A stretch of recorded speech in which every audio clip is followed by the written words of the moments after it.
मेरे प्यारे बच्चों, कैसे हो? आई होप आप बहुत ही अच्छे होंगे। तो चलिए, आज हम इस वीडियो में बहुत ही इंटरेस्टिंग क्वेश्चन लाए हैं। देखिए, आपने वीडियो को अंत तक देखा। जो क्वेश्चन आपको हार्ड लगते थे, आज वो याद से इजी लगना शुरू हो जाएंगे। तो चलिए, इस वीडियो में देख लेते हैं पहले क्वेश्चन क्या है और फिर उसे समझने की कोशिश करते हैं। तो क्लास 10th के लिए है, जो चैप्टर नंबर 6 है, उस चैप्टर का जो नाम है वो है त्रिभुज अर्थात ट्रेंगल। अब एक्सरसाइज है हमारी 6.2। अब इसमें क्वेश्चन नंबर आता है 5, अर्थात ये आप ये कह सकते हैं क्वेश्चन नंबर 1 से लेके जो 4 तक हैं, हमने पिछली वीडियो में सारे कवर कर लिए थे तथा इससे बेसिक जो रिलेटेड था वो भी कवर कर लिया था। तो चलिए, आज हम इस क्वेश्चन को समझते हैं। इस क्वेश्चन में एक डायग्राम दिया है। डायग्राम बहुत ही अच्छा है, देखने में भी लग रहा है और मजा भी आएगा। तो चलिए, पहले क्वेश्चन को पढ़ेंगे, समझेंगे, फिर उसको करना शुरू करेंगे। आकृति में, आकृति का मतलब होता है आपके सामने जो प्रेजेंट में फिलहाल में आपको एक सामने डायग्राम है, उसको बड़े ध्यान से देखेंगे। आकृति में देखें, ये कह रहा है डीई समांतर है ओ क्यू के, डीई ओ क्यू के समांतर है। इतनी बात इसने बोल दी। आगे बोल रहा है डी एफ ओ आर के है, ये क्या समांतर के निशान, तो डी एफ ओ आर के क्या है, समांतर है। तो दर्शाइए कि ई एफ कहाँ है, ई एफ समांतर है क्यू आर के। तो देखिए कितना आसान सवाल है, इस क्वेश्चन में ही लगभग इसने सोल्व कर दिया। अब स्टेप बाय स्टेप हम करते जाएंगे। जिस पता कैसे करें कि जैसे आपको भाई इसमें इतने सारे ट्रायंगल हैं, भाई आपको एक ट्रायंगल ये नजर आ रहा, एक आपको ट्रायंगल ये नजर आ रहा। अगर आप ध्यान से देखेंगे तो एक ट्रायंगल आपको ये नजर आ रहा, एक ही ट्रायंगल आपको ये नजर आ रहा, फिर आपको एक ट्रायंगल ये नजर आ रहा, एक ट्रायंगल ये नजर आ रहा। तो आपको बड़ी कंफ्यूजन हो जाएगी, सर इसमें डायग्राम ट्रायंगल लेना क्या है, त्रिभुज लेना कौन सा है। तो मैं बताता हूं। देखिए, जिस जिस बात की समांतर बात करें उसको लेंगे। अब पहले तो सबसे पहले आप लिखें कि दिया है। सबसे पहले काम तो ये लिखेंगे, क्योंकि फिर समझेंगे ये कहना क्या चाह रहा है या क्या कह रहा है। ये कह रहा है डीई, बट डीई किसके समांतर है, ओ क्यू के, तथा ये क्या है, डी एफ समांतर है ओ आर के। और हमें सिद्ध करना है दोस्तों, यानी कि सिद्ध लिख सकते हो, सिद्ध करना है। सिद्ध क्या करना है, सिद्ध करना है हमें ई एफ समांतर क्यू आर के। तो इतना बात समझ में आ गई। अब इसे बड़े ध्यान से देखेंगे। ये कह रहा है डीई, भाई डीई समांतर है ओ क्यू के। अगर मैं इस डायग्राम को बाहर निकालूं, इतने से चित्र को देखिए, ये वाली लाइन जो सीधी है ये पी, और ये आपकी ओ, और ये है आपकी तिरछी लाइन, और ये है आपकी वाली लाइन। अर्थात अब आप समझ रहे होंगे मैंने कौन सी बात करी। अब ये इसी के समांतर इसने एक लाइन खींची है यहाँ, ये दिया नाम ई और ये दिया नाम डी। तो इतनी बात समझ में आ गई, ये क्या है, क्यू। तो देखिए, ये जो आपकी क्या है डीई किसके समांतर है, ओ क्यू के, ओ क्यू के। तो अब आप खुद बताएं, जब ये लाइन इसके समांतर है तो ये वाली जो रेखाओं का अनुपात होगा इस रेखाओं के अनुपात के बराबर होगा या नहीं होगा, जी होगा। थेल्स के नियम अनुसार आप ये कह सकते हैं कि त्रिभुज की किन्हीं भी तीन भुजाओं में से एक भुजा के समांतर यदि रेखा खींच दी जाए, भाई हमारे पास एक त्रिभुज है पी क्यू आर में, एक इनने भुजा ली ओ क्यू के समांतर एक भुजा खोजी डीई। तो त्रिभुज की दो ही भुजा तो बची, एक तो बची पी क्यू, एक बची पी ओ। तो ये इनका जो अनुपात होगा इसके बराबर होगा। तो आप लिख सकते हैं, देखिए क्या लिखेंगे भाई, त्रिभुज कौन सा त्रिभुज है, पी क्यू ओ। भाई पी क्यू ओ में कि क्या है, पीई, भाई पीई बटे ई क्यू बराबर, आगे क्या होगा, पी डी बटे डी ओ, बटे डी ओ। तो इसे समीकरण एक कहेंगे, क्या कहेंगे, ये थेल्स के नियम अनुसार या थेल्स के अनुसार आप कह सकते हैं। क्योंकि आपने क्यों बराबर रखा, इसका रीजन भी आप जरूर देंगे। तो आई होप आप समझ गए होंगे कि इसमें क्या बोला है। अब आगे चलते हैं, ये तो बात समझ में आ गई। आगे कह रहा है, देखिए जो समांतर दिया उसी की बात करेंगे। समांतर दिया है डी एफ समांतर है ओ आर के, डी एफ समांतर है ओ आर के, अर्थात अब इस ट्रायंगल की बात कर रहा। अब यदि मैं इस ट्रायंगल को बाहर निकालूं तो आप खुद देखेंगे, भाई ये वाली लाइन है सीधी, जी चलिए सीधी, पी और ओ, एक ये तिरछी लाइन है, ये रही। इसमें क्या है, ये रही, हो गई। इसमें क्या है, बीच में एक ये इसके समांतर है अर्थात ये वाली लाइन। तो आपने देखा यहाँ है डी, यहाँ क्या है आपका एफ, और ये क्या है आपका आर। तो ये आपके सामने प्रेजेंट होगी। तो सेम थेल्स नियम इसमें भी लग रहा है। आप ये कह सकते हैं कि त्रिभुज के एक हमने समांतर रेखा खींची, तो त्रिभुज की जो दो भुजा बची पी ओ तथा पी आर का अनुपात क्या होगा, बराबर होगा, अर्थात पी डी बटे डी ओ बराबर होगा पी एफ बटे एफ आर। तो हम इसे यही लिखेंगे। तो कौन सा त्रिभुज है, पी ओ आर, चाहे आप इसमें देखें पी ओ आर में, तो यहां लिखेंगे त्रिभुज पी ओ आर में। तो क्या लिखेंगे, पी डी या पी एफ बटे एफ आर, क्योंकि त्रिभुज की ये छोटी भुजा है, ये बड़ी भुजा है, तो बड़ी भुजा हमेशा पहले लिखी जाती है, इसीलिए मैंने ये बड़ी भुजा पहले इसमें भी लिखी है। तो चलिए लिखते हूं मैं पी एफ बटे एफ आर, क्या है एफ आर। अब किसके इक्वल होगी, ये वाली भुजा बची पी डी भाई पी डी बटे डी ओ समीकरण क्या होगी सेकंड। अब इसे भी यही रीजन देंगे कि थेल्स के अनुसार। तो आई होप आप इतनी बात समझ गए। अब देखिए इसमें आप कुछ कॉमन मिल रहा है, तो आप देख रहे होंगे समीकरण 1 और 2 में जो आपकी राइट हैंड साइड है, राइट हैंड साइड बराबर है, अर्थात यहाँ पी डी बटे डी ओ है, तो ये सेकंड समीकरण में यही है पी डी बटे डी ओ। तो जब समीकरण 1 और 2 की राइट हैंड साइड बराबर है, तो आप ये भी कह सकते हैं कि समीकरण अगर 2 की लेफ्ट हैंड साइड भी आपस में क्या होंगी, बराबर होंगे। अर्थात आप लिख सकते हैं समीकरण 1 व समीकरण 2 से। तो पी डी की वैल्यू कितनी है दोस्तों, पी ई बटे क्या है ई क्यू बराबर किसके बराबर होगी, ये होगी पी एफ बटे एफ आर। अब हमें ये चेक करना है ये किसी से मैच खा रही है या नहीं खा रही, या कुछ कहना चाह रही है। देखिए बड़ी खामोशी से बड़े बड़े शब्द कह रही है, क्या कह रही है, इस गूंगे को बोलाते हैं।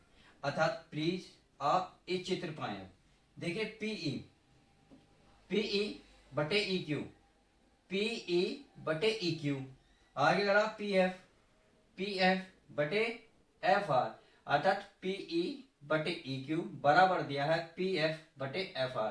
तो ये तब कब संभव हो सकता है, जब ही हो सकता है जब अगर इस डायग्राम को बड़ा सा बनाए, मैं इसे मिटा देता हूं ताकि आपको अच्छे से समझा सकूं। मैंने अब ये बड़ा वाला डायग्राम निकाल लिया है। अब ये लाइन हो गई, इसके बीच में ये वाली लाइन है, ये हमारा P है, ये हमारा क्या है E है, और ये हमारा F है, और ये हमारा Q है, और ये हमारा R है। देखिए त्रिभुज है, त्रिभुज की 3 भुजाओं में से एक भुजा के समांतर हमने एक रेखा खींच रही है, अर्थात क्यू आर के समांतर कौन सी रेखा खींची, ई एफ खींच गई। अब जब ये खींच गई तो ये अनुपात आपस में क्या होंगे, बराबर, अर्थात ये कह सकते हैं पीई बटे ई क्यू होगा।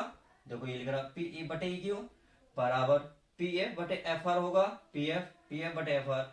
तो आप ये कह सकते हैं जो ये त्रिभुज है, ये थेल्स का नियम पर में प्रयोग कर रहा है, अर्थात अब आप ये कह सकते हैं ई एफ जो है भाई ये वाली जो रेखा है ये इसके समांतर हुई नहीं हुई, क्योंकि भाई अब तक क्या करते थे, अब तक तो पहले समांतर रेखा ढूंढते थे तब इनका अनुपात बराबर रखते थे।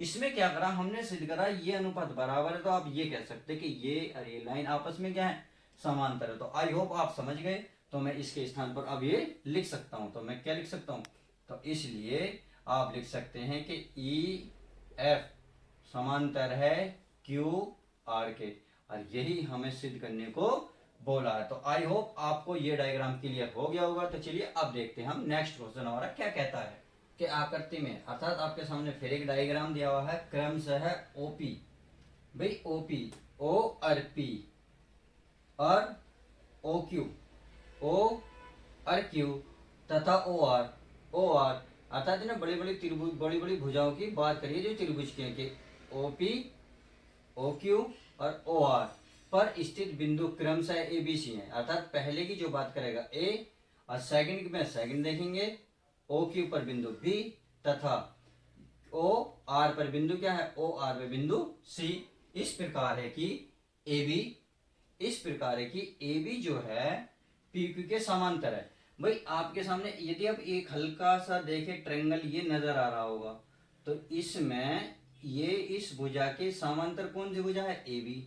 तो अच्छा आगे क्या रहा है, ए सी। भाई ए सी किसके समांतर होनी चाहिए, ये अगर ये सीधी इस तरीके से लाइन है तो आपको एक ये वाली थी ए सी नजर आ रही होगी। अर्थात अब यही देखते हैं जिस तरीके से दूसरी लाइन हो तो पहली लाइन भी ऐसी नजर आनी चाहिए। जैसे आपने यहाँ देखा पी क्यू इस तरीके से है तो बिल्कुल ए बी भी इसी प्रकार है, ऐसी पी आर है ऐसी आपकी फिर इसी प्रकार ए सी है। तो दर्शाइए कि बी सी। भाई बी सी, अब ये दर्शाना कि ये जो लाइन है सीधे ये इसके समांतर है, अर्थात बी सी जो समांतर है किसके, क्यू आर के समांतर। देखिए चित्र देखने में थोड़ा भयानक जरूर लग रहा होगा, यदि आप इसे स्टेप बाय स्टेप बाहर निकालेंगे तो आपको क्लियर समझ में आ जाएगा। यदि मैं इतने पार्ट्स की बाहर बात करूं, मैं अगर बाहर निकालना चाहूं तो इस प्रकार है, इस प्रकार है, सही है। अब इसके समांतर में एक एक हिंदी, तो ये बंदे पी और ये आपका ओ और ये क्या है आपका ए और ये क्या है दोस्तों बी और ये क्या है आपका क्यू। तो ये डायग्राम आपके सामने, तो बात समझ में आ गई। त्रिभुज की एक भुजा के समांतर ए बी है, तो ये जो दो भुजा है ना इनका अनुपात बराबर होगा, बस इतनी सी बात ये कह रहा। तो चलिए पहले लिखेंगे सिद्ध करना है, या सॉरी क्या दिया है, तो लिखेंगे दिया है, हल में लिखेंगे दिया है। क्या दिया है कि ए बी समांतर है पी क्यू के तथा ए सी समांतर है पी आर के। ये क्वेश्चन में गिवन है, हमने अपने पास से कुछ नहीं किया। अब दर्शाना या दर्शाइए या लिख दे ज्ञात करना है या दर्शाइए, कुछ भी लिख सकते हैं, ज्ञात करना है। क्या ज्ञात करना है, ये करना है बी सी समांतर है क्यू आर के, बी सी समांतर है क्यू आर के।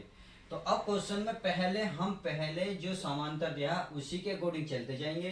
पहले दिया है ए बी पी क्यू के समांतर है, ए बी पी क्यू के समांतर है, तो ये तो इसके समांतर हो गए, तो इन भुजाओं से मतलब नहीं, अब इन दोनों भुजाओं से मतलब है। तो कौन सा त्रिभुज है यो भाई, पी ओ क्यू में, पी ओ क्यू में। अब पी क्यू ओ भी बोल सकते हैं, क्यू ओ पी भी बोल सकते हैं, क्यू पी ओ भी बोल सकते हैं, जैसा चाहो ऐसा लिख सकते हो, इसमें कोई बाउंडेशन नहीं है। तो चलिए अब कौन कौन से समांतर है दोस्तों देख लेते हैं। ये है आपका भाई पी ए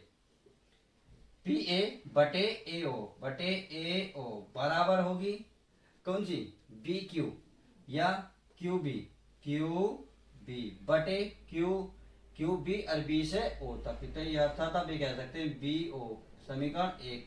और कौन से में थेल्स पिरमे से, आई से इंग्लिश में बीपीटी भी बोल सकते हैं। चलिए अब इतना तो बात समझ में आ गई। अब यदि अब आगे की बात करें तो आगे क्या आपको नजर आएगा, आप ए सी कहाँ है, ये रहा, और आर पी यानी कि पी आर ये रहा। तो इसका मतलब इस त्रिभुज की बात, ये कहां से कहां तक ये, तो इसका मतलब ये वाली भुजा की बात कर रहा। अगर मैं इस ट्रायंगल को बाहर निकालूं तो आपको एक चीज नजर आएगी, देखिए सीधी भुजा है ये रही, इसके बाद तिरछी भुजा है ये रही, और इन्हें क्या करा, ये लाइन सीधी करी ये खींची, और इसमें से छोटी वाली लाइन इसने इस तरीके से करी, तो ये इसके समांतर हो गया, अर्थात ये पी, ये आपका आर, ये आपका ए और ये आपका सी, और ये बिंदु ओ है। तो आई होप आप क्लियर हो गया। तो चलिए क्या करते हैं, ये लिखते हैं त्रिभुज पी ओ आर में, त्रिभुज पी ओ आर में सेम वही कंडीशन लगाएंगे, क्योंकि ये भुजा इसके समांतर, तो इन दोनों भुजाओं से कोई मतलब नहीं। अब जो भुजा बची उसको अनुपात में लिख लेते हैं। तो अब क्या लिखेंगे, पी ए भाई पी ए बटे ए ओ, क्या लिखेंगे ए ओ बराबर है किसके भाई, इस वाली भुजा के यानी कि आर सी बटे सी ओ, यानी कि सी ओ। कौन समीकरण सेकंड, कौन सी फिर में, थेल्स फिर में से। अब हमने देखा इस चित्र को स्टेप बाय स्टेप बाहर निकाला तो हमें क्लियर हुआ कि पी ओ क्यू में थेल्स फिर में कहाँ लगी, ये हमने चेक करा। इसी प्रकार पी ओ आर में थेल्स में किधर लगी, ये हमने चेक करा।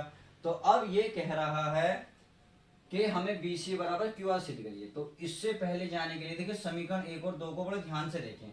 आप देख रहे होंगे कि समीकरण एक और दो में जो लेफ्ट हैंड साइड है, लेफ्ट है ये पी ए बटे ए ओ, पी ए बटे ए ओ, ये दोनों आपस में क्या है, बराबर।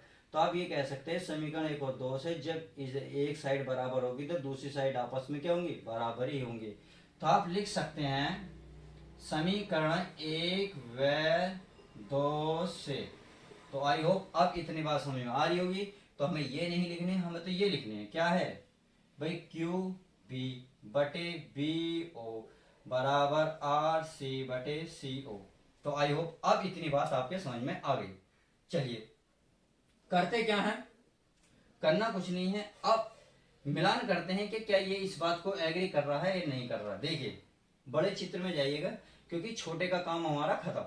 ये रहा क्यू बी बटे बी ओ, यानी कि इस भुजा की इसने बात करी है भाई, क्यू ओ और ओ बी, या क्यू बी और बी ओ। आगे करा आर सी बटे सी ओ, तो ये वाली भुजा की बात करी। ये दोनों आपस का अनुपात क्या बराबर कब होगा, जब ये वाली लाइन आपस में क्या होंगी, समांतर होंगी। क्योंकि इनका अनुपात आपस में बराबर है तो ये लाइन आप ये कह सकते हैं समांतर है। क्योंकि अब तक हम देखते थे जब समांतर होती थी तो इनका अनुपात बराबर हम लिखते थे।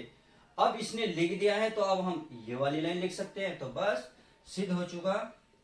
तो इसलिए लिखेंगे ये आता है, कुछ भी लिख सकते हो, आता है जो आपका BC है समांतर किसके होगा, QR के, किसके, QR के। तो आई होप आज की वीडियो में जो सवाल मैंने आपको कराए हैं, सवाल नंबर 5 और 6, कोशिश किया आपको आराम से, डिटेल से और अच्छे शब्दों में समझाने की। तो कैसी लगी वीडियो प्लीज लाइक शेयर करके जरूर बताएं। यदि चैनल पर नहीं है तो चैनल को सब्सक्राइब करें। चलिए मिलते हैं आपको नेक्स्ट वीडियो के साथ, जब तक के लिए दोस्तों धन्यवाद।